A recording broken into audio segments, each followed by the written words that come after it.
I took my 8-year-old son Phoenix to Universal Orlando for a yes day, and this is everything he wanted to do. We started by walking through Seussland, and he wanted to go on the High in the Sky trolley. This was not a surprise at all because trains are his favorite thing. After the ride, we met a couple characters just because they had short lines. We met Cat in the Hat, Thing 1 and Thing 2, and a frog in the Wizarding World. We didn't arrive to the park until about 10 a.m. because we had flown in from LA the night before, so he was already ready for snacks right away. He picked a refillable popcorn bucket and a refillable icy cup. The ride lines were actually pretty long, even though it was a Thursday, so he did not feel like waiting in lines and instead asked if we could go and play at the Camp Jurassic playground. He played there for about an hour until he was ready for lunch, and he wanted pizza.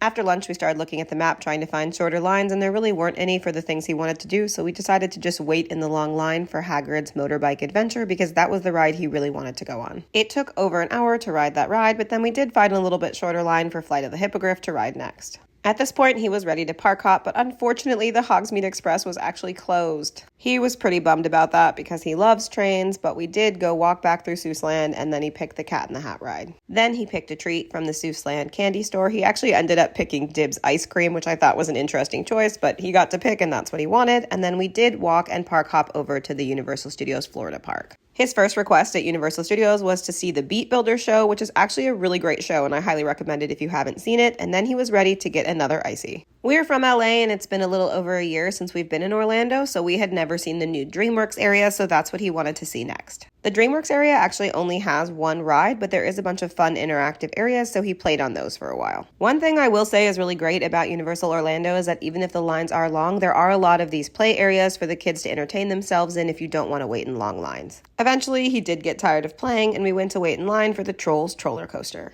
At this point, it was just before 4:30 and a show was about to start called Imagination Celebration, so we went to watch that, and it was actually so much better than I expected it to be. Ride lines at this point were still pretty long, so we stayed with shows for a bit, and next up he picked the Bourne Stuntacular. By the time those two shows got out, it was actually pretty close to the park closing because it was only open till 7 p.m., so he picked to go on VillainCon and then E.T. Adventure, and those were the last two rides that we had time for. There was one more show at 7 p.m. right when the park closed called Cinesational, so we did stay and watch that. Then it was time to head back to our hotel. We were staying at Cabana Bay, and we could have taken a bus, but he insisted on taking a boat, which took way longer than a bus would have. When we got back to the hotel, he also got to pick where we were having dinner, and he figured out that he could pick dinner in a bowling alley, so of course that's what he chose. We were actually really impressed by the bowling in Cabana Bay, though. It was only $20 a person, which I thought was really inexpensive, and the food turned out to be really good. He definitely made different choices than I would have made at Universal Orlando, but I do love doing these yes days and letting him pick the things he wants to do.